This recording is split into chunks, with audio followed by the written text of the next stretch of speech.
최근 대통령께서는 한미 정상회담과 G7 정상회의를 계기로 우리나라를 글로벌 백신 허브로 만들겠다 이렇게 말씀하셨습니다. 백신 허브를 위해서 정부가 지금 어떤 정책을 진행하고 있습니까? 예, 우선 전문가들 라운드부터 우선 지금 시작을 했습니다.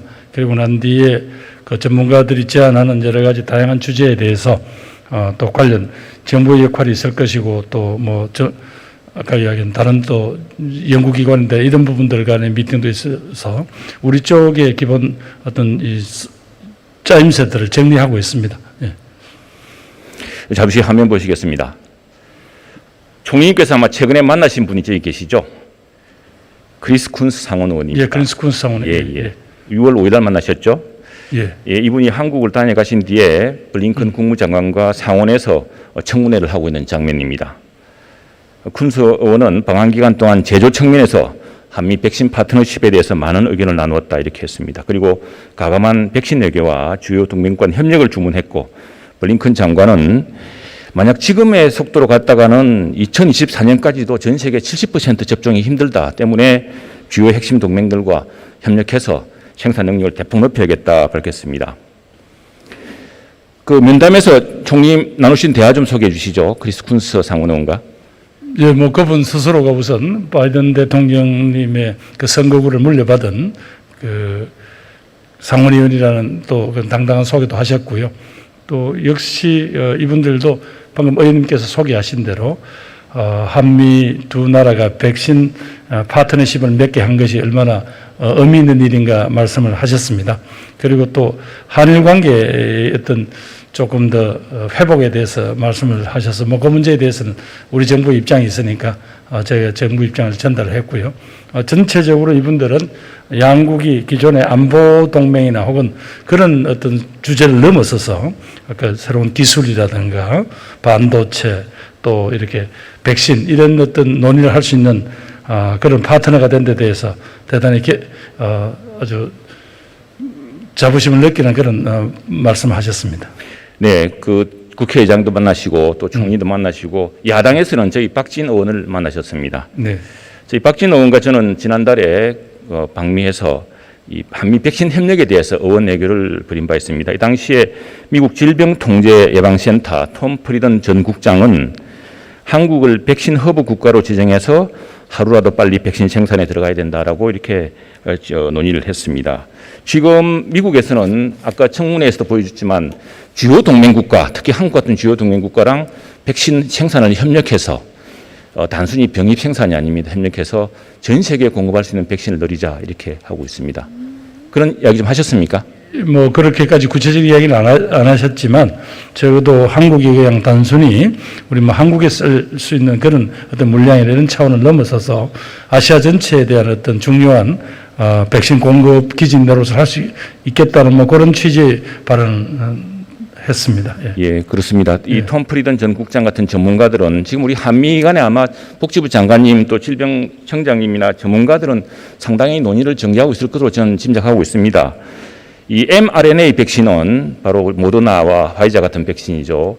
변종 바이러스에 빨리 업데이트가 할 수 있고 또 대량 생산이 용이하기 때문에 백신 허브의 최적의 백신 종류다라고 이야기하고 있습니다. 그래서 양국 간의 범정부 차원에서 또 국회 초당파적 차원에서 지원과 협력이 절실하다고 저는 느꼈습니다.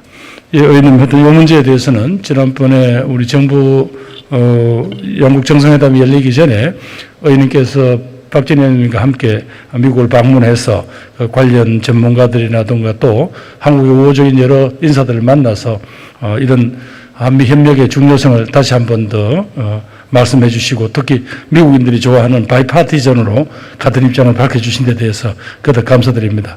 의원님께서 말씀하신 대로 우리가 그냥 이렇게 우리 국내에 있어서 백신 공급이라든가 이런 데 만족할 것이 아니라 이번에 모처럼 어찌 보면 인류 사회에 국제사회에 기여할 수 있는 그런 좋은 기회 또 좋은 파트너십을 맞을 이상 그런 계기가 될 수 있도록 그렇게 노력을 하겠습니다. 네, 허브가 만들어지면 내년에 한 50억 병 정도, 50억 도저 mRNA 백신을 한국에서 만들 수 있다는 그런 분석도 있습니다. 그런 논의는 좀 들어보셨습니까? 거기까지는 좀 전문적인 얘기라서 제가 잘 모르겠습니다. 예.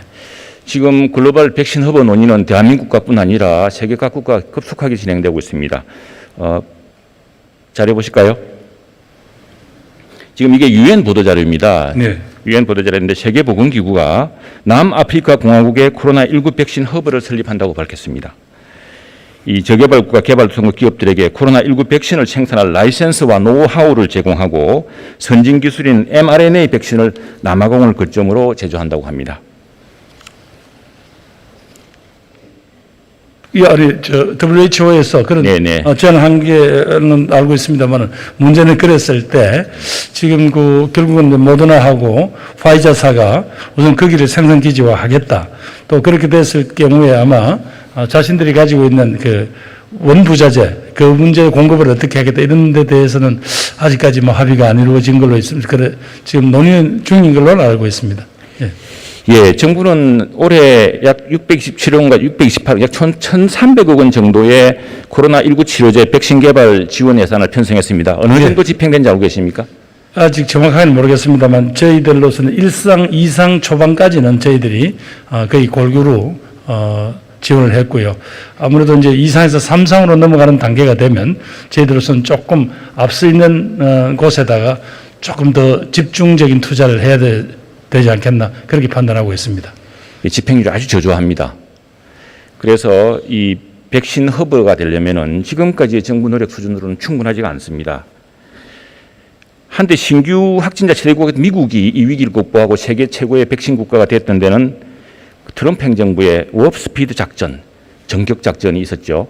그러니까 먼저 선구매 등등 방식으로 도와준 걸로 알고 있습니다. 네. 이 그래픽 한번 보실까요? 정말 군사작전 하듯이 이렇게 했습니다. 그런데 이게 제일 중요한 것은 이걸 기업한테 맡겨두면 기업이 너무 큰 부담을 지게 됩니다. 그래서 트럼프 행정부는 모더나 등 민간 제약사 6곳에 180억 달러. 그래서 이걸 18개월 내에 걸린다는 것을 8개월로 단축했습니다. 군사작전 하듯이 했죠. 그래서 제가 강조하고 싶은 것은 이게 총리님이 범정부 추진 대책 본부장의 셈입니다.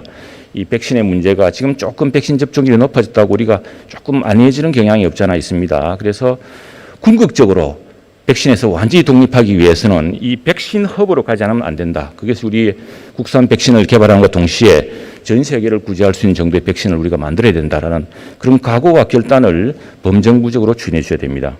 예, 의원님, 백신도 백신이지만 또 국민들께 요청드리고 싶은 것은 너무 장기간에 대한 여러 가지 국민들의 지쳐 계시고 이런 것들을 고려해서 7월 1일부터 사회적 거리 두기를 좀 완화했습니다만 결국 실내에서는 꼭 마스크를 써야 한다든가 이런 몇몇 개인이 지켜야 될 방역 규칙 그거 자체는 흔들릴 수 없거든요. 그래서 한쪽에는 방역으로 한쪽에서는 아까 의원님께 지적하신 대로 백신에 대한 우리 한국 만에 맞는 백신 개발이라든가 또 미국과 파트너십을 통한 백신 허브로서의 제 역할 이런 부분에 대해서 최선을 다하겠습니다. 다만 의원님도 아시다시피 국내의 백신 생산 능력은 이제 자타공이 그만 세계적인 수준이 되었으니까 우선 의원님께서 말씀하신 이런 계기를 한미 백신 파트너십 같은 이런 중요한 계기를 결코 놓치지 않겠습니다. 오히려 지금까지 성장해온 우리 바이오 산업이 다시 한 단계 더 또 성장할 수 있는 계기가 될 수도 있는 것 같습니다. 지난번 교섭단체 대표연설에서 우리 송영길 민주당 대표가 삼성바이오를 송도에 유치한 것이야말로 오늘날 우리 바이오 생산 기술을 획기적으로 높인 중요한 계기를 마련했다 이야기한 적이 있습니다. 한 지도자의 선택, 한 지도자의 결단이 얼마나 중요한지 보여준 사례라고 저는 생각하고 있습니다. 마찬가지로 총리님께서도 이 백신 허브 전략은요. 어떤 경우는 막대한 예산이 소요됩니다. 초당파적 지지가 요구되고요.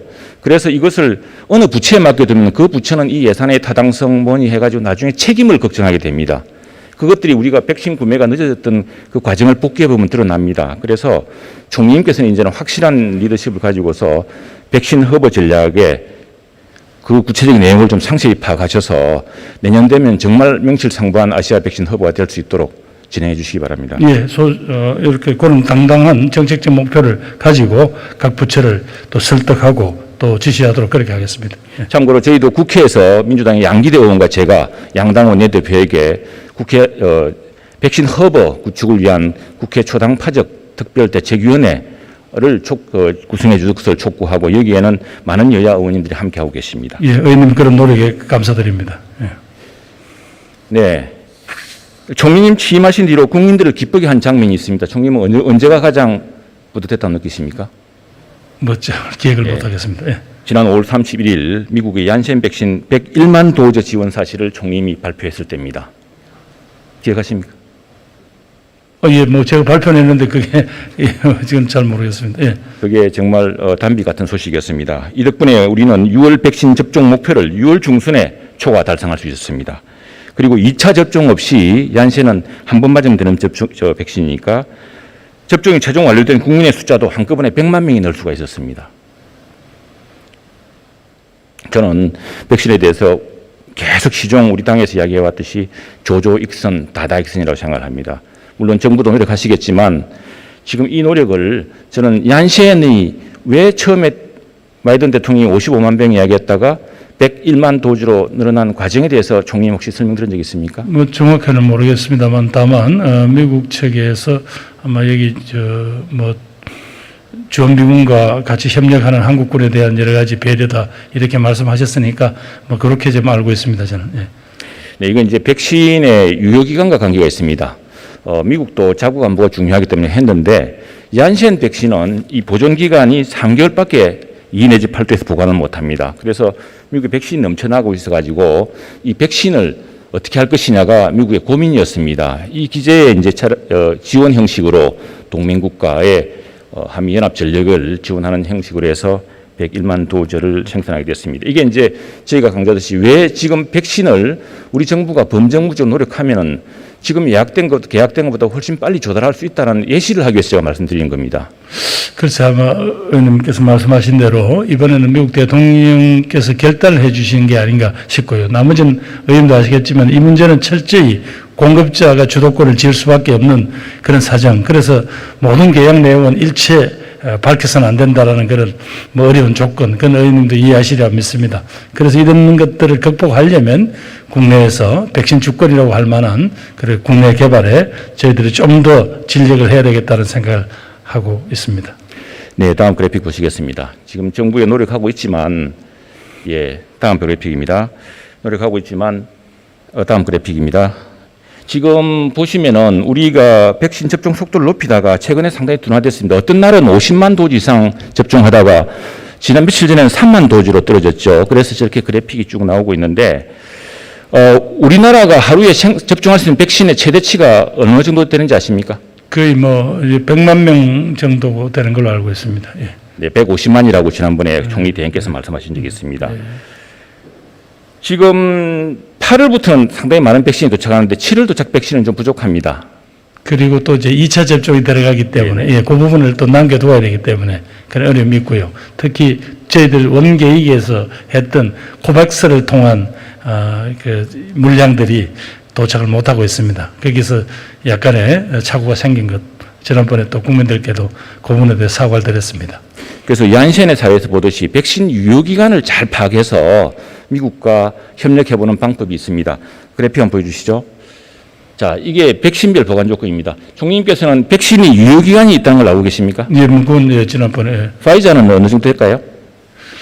정확하게는 각 제약회사별 그거는 모르겠습니다. 네, 다릅니다. 그래서 지금 이게 문제가 뭐냐면 얀센에 있어 그랬지만 파이자를 지금 미국에 대량 공급을 했는데 일단 이게 말단 관말 지역에 배포가 되고 나면은 그걸 다시 냉동을 시킬 수가 없습니다. 파이자의 경우는 5일 이내에 써야 되고요. 모더나는 30일 이내에 써야 됩니다. 때문에 저는 한미가 긴밀하게 협력하면은 배송 시스템을 잘 이용하면은 미국에서 접종 시기를 유효기간 내에 소진하지 못하는 것들을 한국이 일찍 조달하고 대신에 한국은 9월분, 8월분 분량을 다시 돌려주는 이런 식의 수합 방식이 여전히 가능하다고 생각합니다. 그 부분에 대해서는 좀 복지부하고 제가 상의를 하겠습니다. 의원님께서 말씀해 주신 대로 저도 이게 가능한 게 한국처럼 동시에 일시적으로 이렇게 의료 전달 체계가 제대로 갖춰진 나라가 잘 없기 때문에 한국은 그런 점에서도 조금 우리가 아주 강점이 있다고 생각합니다. 그렇습니다. 유일하게 백신 수합이 가능한 나라가 한국 정도입니다. 네. 자, 미국은 7월 4일 코로나 독립을 선언한다고 일찌감치 공표했습니다. 우리도 8월 15일 날 일본 일제로부터 해방되었듯이 광복절인 이날쯤에 코로나로부터 해방되면 얼마나 좋을까 상상해 봅니다.